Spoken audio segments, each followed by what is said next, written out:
Well, welcome everyone, and thank you for joining us for another edition of Taking Stock Live. These are moments that I really treasure, which is an opportunity for me and of course with all of you to sit down or maybe walk and put on your earbuds and take a walk outside and listen to really some incredible thought leaders across the retail and consumer goods ecosystem.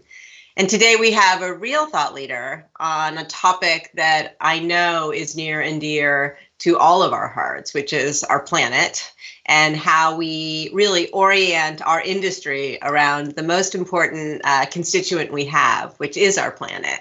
So today we have Lucy Shea.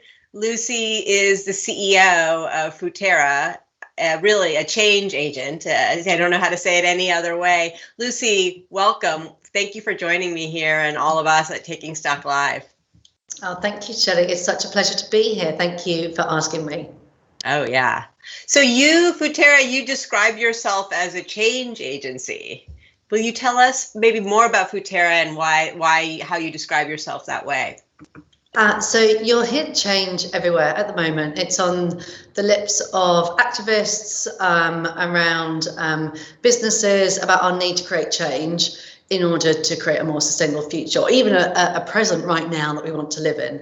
Now, what we do as a change agency is we put together this magic formula, if you like, of logic and magic. So we put together deep issues, expertise around the planet, around social issues, around sustainability. But we marry that with the magic of creativity, brand truths, social cues, shortcuts, ideas that make change happen. So, and it's quite an odd thing to put together in the first place, but we found it really works. So, last year we were doing the ad for Fridays for Future at the same time as we were launching Formula One's net zero commitment. Wow, that is, you're right. It is a mix of things that maybe we wouldn't intuitively put together. Yeah. Are you seeing in that? I mean, I feel like the conversation around sustainability and how important it is. Obviously, we're seeing, ESG, but more importantly, I think maybe in the eyes of all of our consumers, it's really changing as a dramatic factor. How are you seeing the evolution around the topic of sustainability? It's really getting much more kind of built in rather than bolted on. And, I talked about what we do as a change agency in terms of what we do with our clients, but also the expectation is that we change, what we do internally as well. So we are, we always say that we're mission owned. Our mission is to make sustainable development so desirable it becomes normal. And I nicked this from someone else, but we like to say that, we are a mission with a business rather than business with a mission. And we're also B Corp. So we're looking about how, you rewrite the rules of the business model. But back to that mission for a moment and perception of sustainability. When we, wrote that down 20 odd years ago, it was anathema to talk about sustainability being desirable. It was almost as if, well, this should be hard work and it should be kind of hair shirts and, we got to suffer for this a little bit, basically. And, all these consumers with their desire for status and nice lives and fast cars, they are wrong. And actually, what we've seen is this sea change over the last 20 years and this total acceptance that, of course, it should be desirable. And of course, it should give us nicer lives and, and into some of those deep issues as well, more equity, more social justice. And consumers, they have really driven this. It used to be so often we'd hear, let's not say our actual clients, but potential clients say, well, we'll move when the consumer does. I mean, my goodness, Google stat at the start of the pandemic showed a rise in the searches for sustainable lifestyle of 4,550%. Wow. Our little campaign on swishing, which was an attempt to make clothes recycling desirable. I mean, we don't even run the campaign anymore because tech has taken it up. We've got Depop, we've got Vestiaire, I'm not saying we did all of that, but, a small part into that. So, these pressing reasons around planetary boundaries, climate, social. They aren't going away, and consumers are asking and demanding for this more and more. I agree. And I think it's I love what you said, sort of built in versus bolted on, because I'm seeing that. I mean, when I meet with, I think about, H&M and their fully circular fashion and the recycling bins in their stores that then, to your point, it's become for consumers like when I can't wait to get back into people's homes, but and friends, you go into their homes and you see they have the sustainable packaging, and that's what the new benchmark is, not all the splash. And to your point, consumers have really led this. They have, and that piece around packaging is interesting because, plastics, for example, might not be the most material issue that a retailer is dealing with. It might be, what's in the product rather than what's around the product. But consumers have said to us, hey, you've got to do both. It is we want to have an amazing, standout, sustainable product, which is good for me and good for the planet, good for society. And I don't want it coming to me in plastic because we can't get rid of the stuff. So even though it might not be your biggest sustainability impact, it actually is so important to consumers that's really led innovations within dematerializing packaging or, innovating around packaging. So yeah, they're a mighty force, the consumer. But you're right. I think it's really important to be grounded in the consumer perception of where the biggest kind of sustainability gaps, if you will, are versus the reality, and the need to just.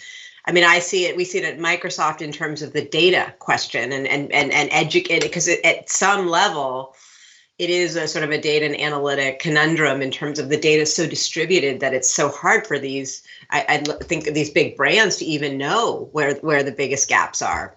I think that's spot on. And in terms of kind of, Microsoft's contribution, helping to bring that data view to the consumer, I think is really good. Yeah, I mean, and we're certainly not perfect at it, I would say, but it's been, I think I was somewhat, shy as a tech vendor, saying, well, what's our role here? But then you actually, when you go underneath the covers, you realize how important the data transparency is. Yeah. But tell us a little bit about, this. You've been doing this for a while and changing yourselves in the process. What have been some of the surprises as you've gone through your own evolution? This is a really good question. I think, at the very start of Futerra's, when we were a startup, 20 years ago, we did a lot more work with government, local government, states government. We launched the regional greenhouse gas initiative in the States way back when. But what's been quite a surprise is how much the business ecosystem has really taken this on. And in fact, in some ways, government's really playing catch up. Business realized quite early on that not only was it if you're looking at the kind of polluter pays principle, it was a real perpetrator. It was actually causing a lot of the discharges to the environment or, not paying living wages. But it also realised very early on that it could potentially be a victim. So lack of resources, and whether that's the war for talent, human resources, or whether that's enough stuff to make things with. So the way the business community has gripped the sustainability challenge and done what the business does best, which is make it happen and operationalize it. And for marketing and sales, like make it desirable, has actually been, 20 years ago, I wouldn't necessarily have picked that. Might have been the government led, but actually I think business has led here.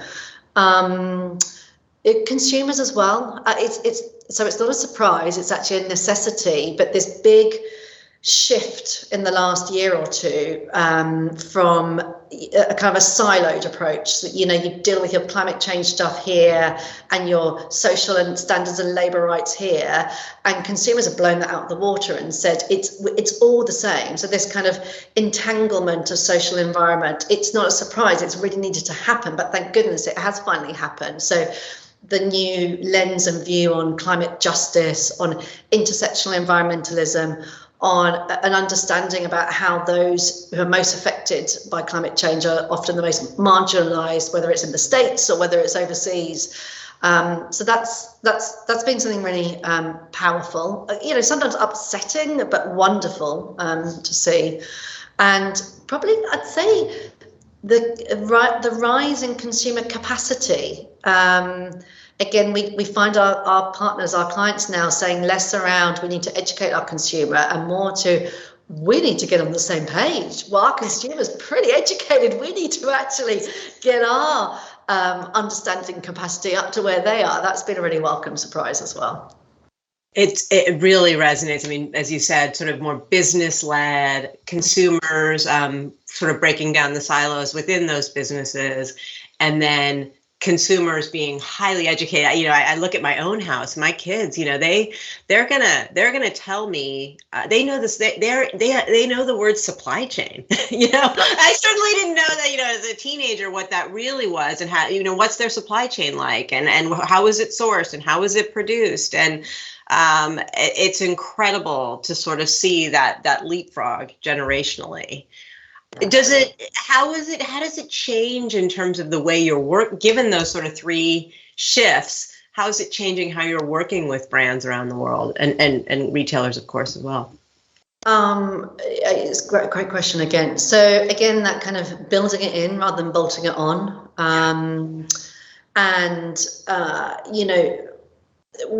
Probably in the last 20 years ago, we'd be working more with the sustainability team, and now we work much more integrated into the business, whether that's with the CMO or at the board or executive level, but also that magic logic piece. You're actually tackling both of these things together. So there's a real desire now for much more openness to setting really bold goals. Obviously, Microsoft has set climate goals, others as well, or decarbonising goals, and an understanding.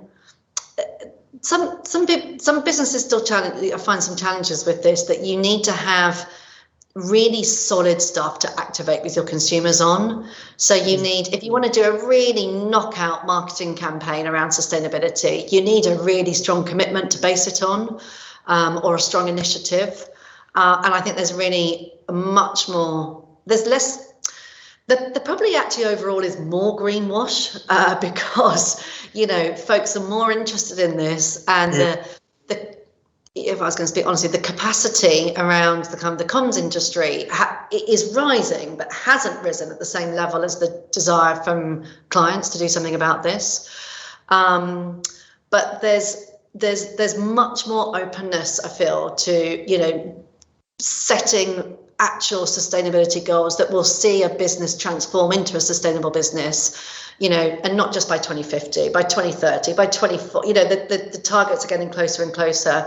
And then a better understanding of how to make this relevant to consumers. So we've got our bold goal, which is right for all our sustainability nerds and actually going to set us on the right path. But then how do we translate that? What is it within, whether it's climate justice or water or resale or whatever it is that we're doing, that is really going to bring meaning to our consumers' lives and scratch some of the sustainability itches they have.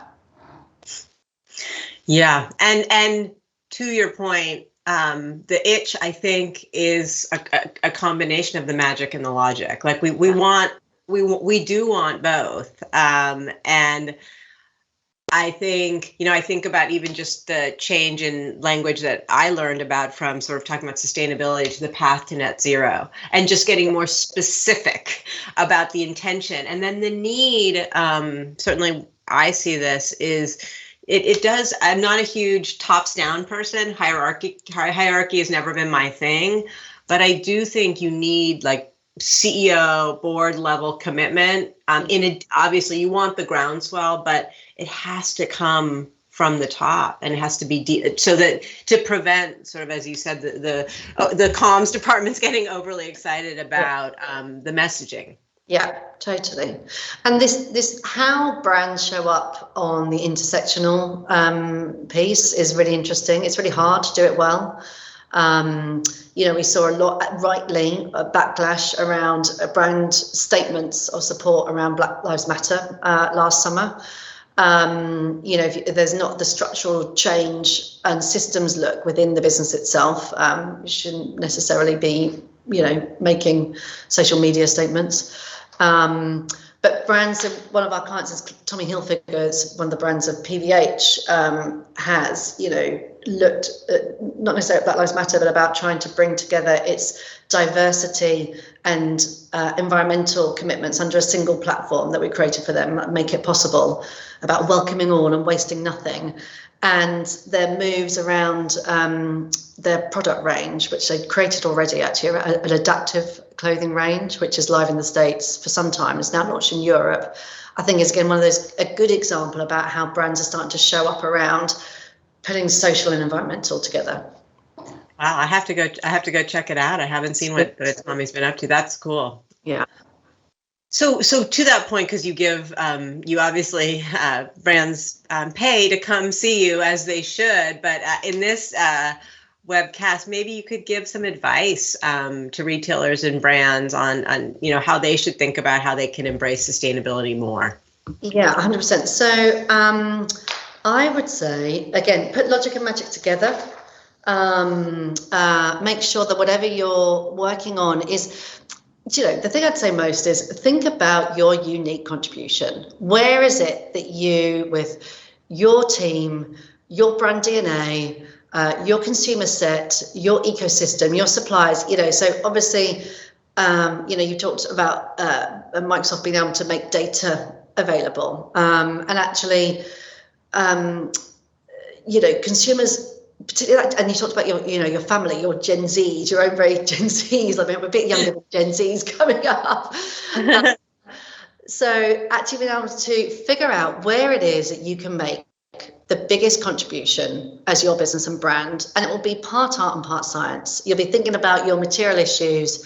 You'll be thinking about what your consumers find appealing. You'll be thinking about what's motivating to your employees. You'll be thinking about how you future-proof your business, about what some of your pressing business challenges are and what a sustainability lens can give you in order to answer them. And making your sustainability commitment around that is probably the number one piece of advice I'd give. And making sure that information is available at a product level. So these Gen Zs, we did a huge piece of work with the Consumer Goods Forum on the honest product and the honest generation. And the number one thing consumers want to see borne out in the States, in the UK, in India, in China, multi-markets, is brands putting their own house in order and retailers putting their own house in order and giving information to the consumer at the product level. Don't make me go to we all have to go to the website at the moment, we can't go in store, but don't make me look up your purpose statement. Don't make me have to kind of go around and, find your kind of manifestos. Tell me at a product level why this is better for the environment, for people, and I'm there, I'll buy it. So your unique contribution and making it real at a product level. That's great advice. Unique contribution, making it real at the product level, and then this mix of logic and magic. So it's crystal ball time, and you're seeing the future. If you could imagine what the future looks like for retailers and brands, particularly related to sustainability, what would you see? So I think the agenda is going to become all-encompassing. When we started Futerra, everyone always said, oh, it's a little bit niche, isn't it, sustainability? Do you really want to limit yourself, your business and your clients and that? And we're like, no. Sustainability encompasses everything. And actually, I think that's going to start to really play out, part one. And part two is, I think we're going to see a huge amount more challenger brands, and new business models and ways of bringing these things to market. So we launch in April our new insect protein cat food. Not available in the States yet, I'm afraid, but you can definitely sign up and be first on the mailing list for when it comes to the US. And we've done it in partnership with Mars. So we're partnering with one of our clients, taking all of the know-how of, the Mars pet food expertise and the Waltham Pet Institute, but we're creating the brand with our clients. So to bring a disruptive challenger brand, because, we want cats to have a place in a sustainable future. So let's feed them the insect protein. And as some of the kind of the market research that we've seen, I was like, that's amazing. I really want to be more sustainable. I didn't realize my cat could help me do it. So more challenger brands and more disruption to the market. Wow, that is an insect protein-based cat food, and you co-developed it with Mars. That is really incredible. Generally these things get coated with a bit of duck fat in order to aid palatability. No meat in it at all, and plastic-free packaging. The whole kit and caboodle. The whole kit and caboodle. Wow. Okay. Well, I can't wait for you to bring it to the U.S. And I don't have a cat, but I have a dog. So could you help there too as well? I know it's a big push, big area for Mars as well. Lucy, thank you so much for joining me and all of us today. Incredible what you're doing. Thank you. And we are great fans too. So thank you so much for having me on, and best of luck with the rest of the series. Thank you. Thank you. Well, and maybe we'll be able to make some of the, I don't know how we can make some of the research that you've done with Consumer Goods Forum available, but I'm sure many in the audience would love to see it. Okay, well, for all of you who joined us today, thank you for joining for another edition of Taking Stock Live. I'm inspired. I'm ready to go find out where and how the products in my house are made, and I know all of you are committed to that too. So thank you so much for joining us today.